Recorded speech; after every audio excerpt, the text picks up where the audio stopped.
Un coup de tonnerre vient d'éclater dans les coulisses de la diplomatie mondiale. En plein mois de décembre 2025, les États-Unis, sous l'impulsion de Donald Trump, viennent de dévoiler un document explosif qui secoue les fondements mêmes de l'Union européenne. Un coup de tonnerre vient d'éclater dans les coulisses de la diplomatie mondiale. En plein mois de décembre 2025, les États-Unis, sous l'impulsion de Donald Trump, viennent de dévoiler un document explosif qui secoue les fondements mêmes de l'Union européenne.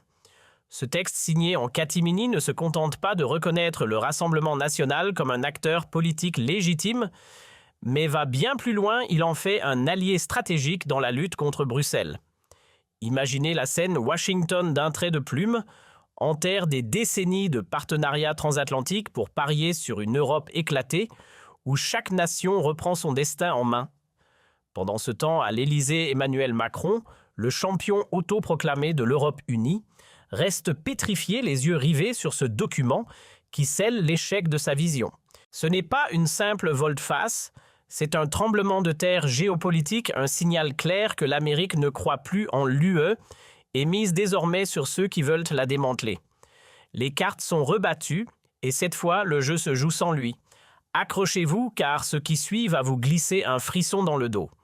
Nous allons plonger au cœur d'un complot diplomatique d'une ampleur inédite où chaque détail compte et chaque geste est calculé pour frapper fort. Tout commence par une décision historique prise dans l'ombre des couloirs du pouvoir américain. Le département d'État, ce géant de la politique étrangère, tend officiellement la main au Rassemblement national. Ce n'est pas un hasard, mais une manœuvre savamment orchestrée, exécutée au moment précis où son effet serait le plus dévastateur.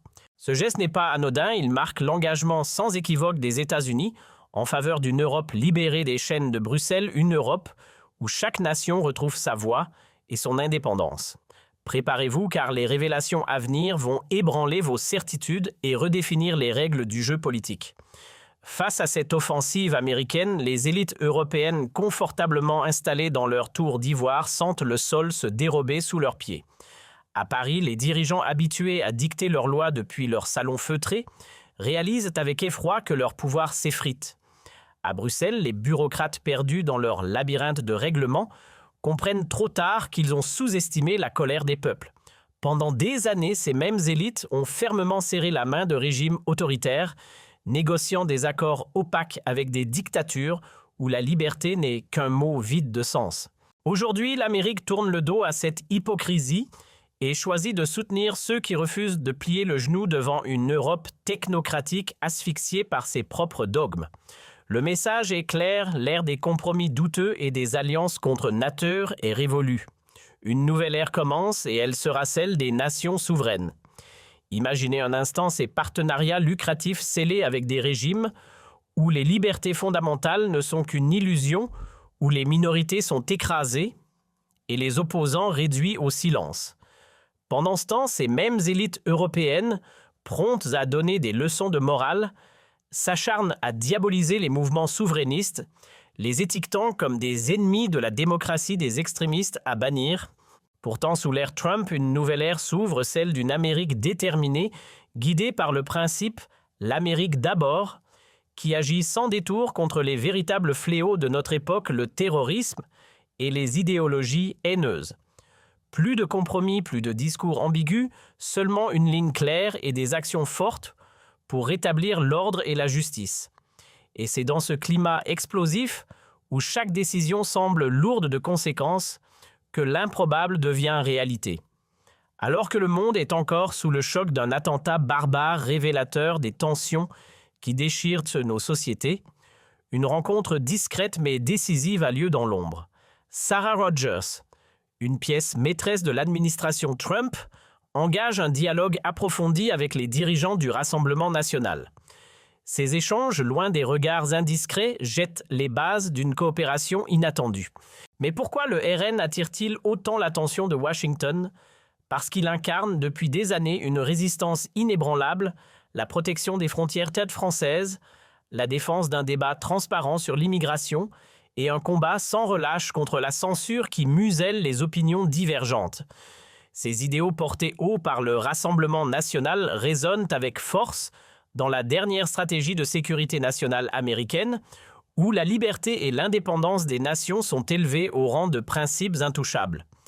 Vendredi dernier, Sarah Rogers a rencontré Jordan Bardella, la nouvelle étoile montante du RN, dont l'influence ne cesse de croître dans les sondages. Pendant ce temps que font les grands médias, ces machines à propagande bien rodées, il ressort des vieilles rumeurs, des accusations usées jusqu'à la corde, sur des liens fantasmés avec la Russie, des allégations depuis longtemps démontées que Bardella a toujours balayées avec une fermeté implacable, preuve à l'appui. Mais ce qui a véritablement marqué Rogers, c'est la position intransigeante du RN en faveur de la liberté d'expression, ce droit fondamental aujourd'hui menacé de toutes parts. Et c'est précisément ce qui attire une vague grandissante de soutien vers le parti, une population excédée par les diktats de Bruxelles, ces règles étouffantes qui étouffent le débat et par la censure arbitraire des géants du numérique qui effacent les opinions dérangeantes au nom d'algorithmes opaques. Le RN incarne aujourd'hui la résistance contre ces dérives et les États-Unis gardiens historiques du premier amendement saluent cette lutte avec une clarté sans équivoque.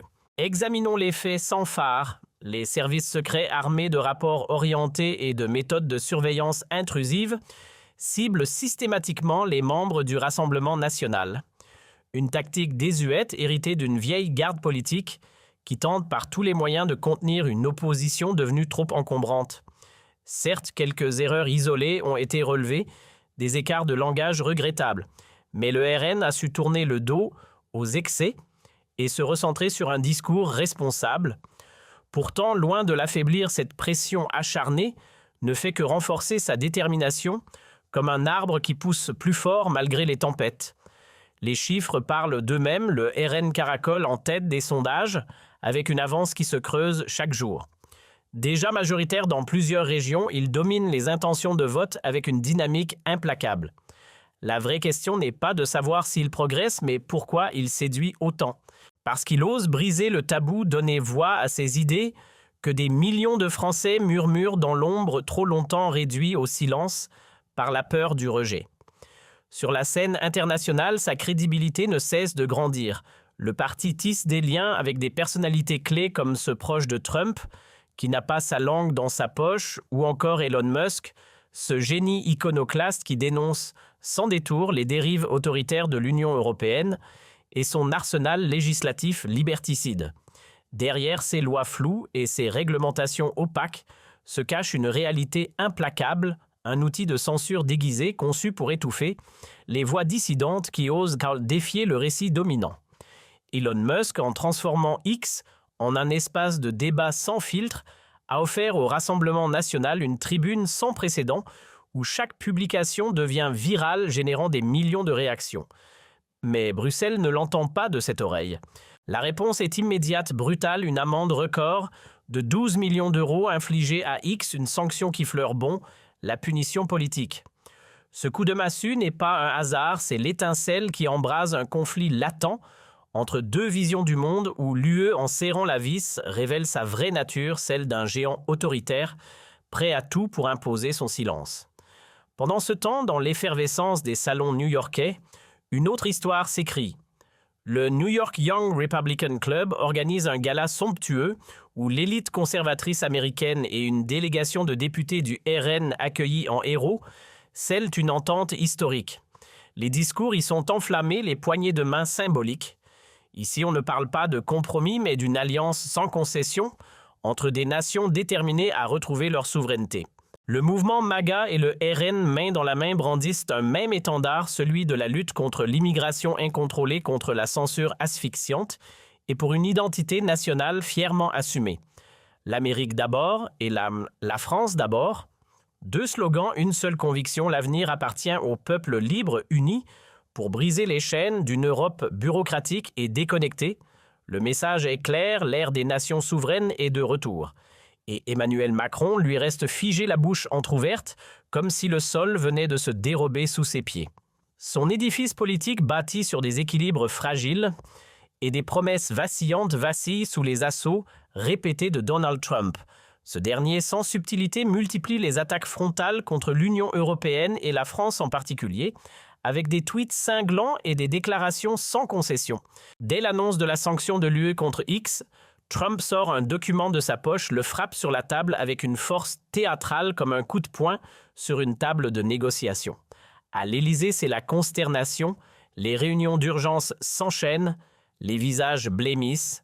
La raison, Washington a décidé de jouer carte sur table, soutenir ouvertement les forces qui défient Bruxelles, qui rejette la censure généralisée, qui dénonce une politique migratoire anarchique et qui lutte contre la répression croissante des opposants. Un tournant qui sonne comme un réveil brutal pour un président qui croyait encore maîtriser le jeu. Macron est au bord de l'explosion. Un simple document et voilà que tout son monde s'écroule comme un château de cartes balayé par une bourrasque. Les preuves que s'accumulent trop évidentes là pour être ignorées, les États-Unis parient sur le Rassemblement national discrètement mais méthodiquement. Le plan est limpide, écrit noir sur blanc. L'Amérique entend soutenir une démocratie authentique où la liberté d'expression n'est pas étouffée, où l'identité et l'histoire des nations européennes sont enfin reconnues sans réserve. Ce n'est plus une hypothèse, c'est une stratégie assumée, un virage diplomatique qui laisse les élites françaises désemparées, incapables de nier l'évidence. Le message est sans ambiguïté, l'ère des compromis et des demi-mesures est terminée. Les États-Unis appellent de leur vœu un sursaut en Europe, une renaissance des valeurs patriotiques qui redonnerait au peuple leur fierté et leur indépendance. L'ascension des partis souverainistes est perçue comme un signe d'espoir, une lueur dans un continent en perte de vitesse. Le document américain implacable relègue les partis traditionnels comme Renaissance au rang de simples figurants. Pire, il dresse un constat accablant. L'Europe s'enfonce dans le déclin économique miné par une immigration incontrôlée qui alimente l'instabilité par une souveraineté nationale bafouée et par des restrictions liberticides qui étouffent tout débat. Page après page, le diagnostic est sans appel. Si rien ne change, l'Europe de demain ne ressemblera plus à celle d'hier. Et ce futur, les États-Unis ont choisi leur camp. Le verdict tombe implacable et sans appel. Si rien ne change, l'Europe dans 20 ans ne sera plus qu'un continent fracturé, affaibli, méconnaissable. Ces mots, le Rassemblement national les martèle depuis des années, mais personne ne voulait les entendre. Aujourd'hui, ils résonnent avec une force nouvelle gravée dans un document officiel américain, une preuve irréfutable qui explose comme une charge de dynamite au cœur des institutions. Trump ne cache plus son jeu, il mise sur des forces politiques déterminées à défendre bec et ongles la souveraineté de leur nation. En Hongrie, Orban et son Fidesz, en France, Le Pen et le RN, en Allemagne, Weidel et l'AfD. Trois visages, une même bataille, celle d'une Europe qui refuse de disparaître. Leur combat est sans équivoque stop à l'immigration massive qui submerge les capacités d'intégration et halte à cette Union européenne monstrueuse, une machine bureaucratique vorace qui engloutit les identités nationales dans un tourbillon de réglementation incompréhensible. Pour Trump, le constat est accablant. L'Europe actuelle est un fiasco, un géant paralysé par ses propres règles, incapable de prendre des décisions rapides et surtout déconnecté de ses citoyens. Bruxelles, avec ses milliers de pages de directives absurdes, ne sert plus que les intérêts des lobbies, tandis que les peuples étouffent sous le poids d'un système conçu pour eux, mais sans eux. Plutôt que de perdre son temps à négocier avec une entité fantôme, une bureaucratie sans visage, Trump privilégie le concret des accords directs, nation à nation claire et sans détour. Une approche pragmatique qui redonne aux États le pouvoir de décider de leur destin loin des diktats d'une Europe technocrate. En observant la diplomatie américaine de ces 12 derniers mois, ses sommets tonitruants, ses tweets percutants, ses déclarations sans phare, le tableau se précise pièce après pièce. L'Europe unie. Un leurre. L'avenir appartient aux nations souveraines libres de choisir leur chemin sans avoir à plier l'échine devant Bruxelles. Pour Washington, la transparence et le respect des principes démocratiques priment sur les égards diplomatiques envers les partis dominants en Europe. Rappelez-vous le discours tonitruant de West à Munich qui a glacé les dirigeants européens, la rencontre discrète mais historique avec Marine Le Pen, scellant une entente implicite, ou encore les soutiens publics de Rubio et Verne en faveur du RN sur les réseaux sociaux où leurs messages ont inondé les timelines. Pendant ce temps, Paris s'évertue à coller au RN l'étiquette d'extrémiste comme une tentative désespérée pour le discréditer. Même l'invitation officielle du RN à la Maison-Blanche orchestrée par Anna Paulina Luna n'est pas un simple détail, c'est une pièce maîtresse d'un plan bien huilé. Tout cela forme un ensemble cohérent, une stratégie mûrement réfléchie où chaque geste compte. Le message adressé à Macron est sans détour. Assez de mascarade, le rideau est tombé. La réalité est cruelle, toute velléité d'interdire le RN est désormais caduque, enterrée à jamais. Tant que les États-Unis considéreront le RN comme une force démocratique bafouée, persécutée, par un système judiciaire partial, la France ne pourra rien faire sans déclencher une crise diplomatique majeure, un affrontement transatlantique aux conséquences désastreuses. Tout ce que Washington avait prédit, l'escalade de la violence politique, le chaos social engendré par une immigration hors de contrôle, la répression croissante des opposants, s'est matérialisé sous nos yeux. Cette époque est révolue, emportée par un vent de révolte qui ne faiblit pas. Ma théorie, tout a basculé avec l'affaire Gisson, un événement qui a agi comme un détonateur. L'entourage de Trump a suivi ce dossier avec une attention minutieuse, recevant des comptes rendus quotidiens. Les médias conservateurs américains s'en sont emparés, en ont fait un symbole, tandis que Fox News a propulsé l'histoire sur la scène internationale avec des reportages percutants. Résultat, les dirigeants français pris de court se sont retrouvés sous pression, transpirant à grosses gouttes. Macron rêvait d'incarner aux yeux des États-Unis l'image d'un partenaire crédible, d'un allié indéfectible. Trop tard. Le train de l'histoire a quitté la gare et Trump, passé en mode offensif, frappe fort. Son proche Richard Grenell n'y va pas par quatre chemins. La gauche radicale et violente gagne du terrain en France comme une vague prête à tout submerger. Donald Trump n'y est pas allé par quatre chemins. La France, jadis perçue comme un modèle de stabilité, s'est métamorphosée en un terrain fertile pour l'insécurité et le chaos. Deux erreurs fatales en sont la cause. Selon lui, une politique migratoire débridée qui a ouvert grand les portes sans contrôle et une gestion énergétique désastreuse aux conséquences imprévisibles. Deux coups de massue qui ont achevé de fragiliser le pays. Pendant ce temps, les médias traditionnels, souvent inféodés à l'État et porteurs d'un discours unique, perdent du terrain face à une nouvelle génération de médias conservateurs et anti-système. Leur audience explose comme une traînée de poudre, tandis que les grands groupes médiatiques subventionnés et alignés voient leur crédibilité s'effriter. Les citoyens de plus en plus nombreux se détournent des sources d'informations officielles jugées partiales et complaisantes. Ils se tournent vers des voies alternatives, libres et sans concession, qui osent dire ce que les autres taisent. Richard Grenell, sans détour, dénonce une gauche politique et des médias dominants complices d'un mensonge, par omission, minimiser la violence qui gangrène la société, protéger leurs alliés et rejeter toute responsabilité sur les mouvements populistes.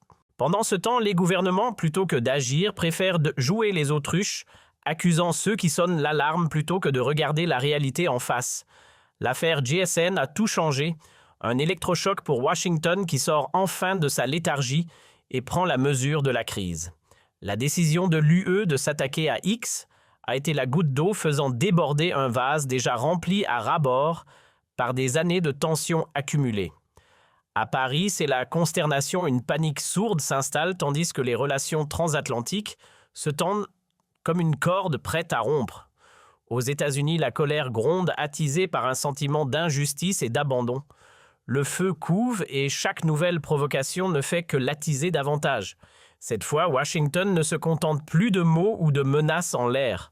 Le plan est clair, précis et sans appel, une offensive diplomatique sans relâche avec des sommets sous haute tension et des appels musclés, des sanctions économiques ciblées pour frapper là où ça fait mal et même des mesures individuelles contre les dirigeants les plus récalcitrants.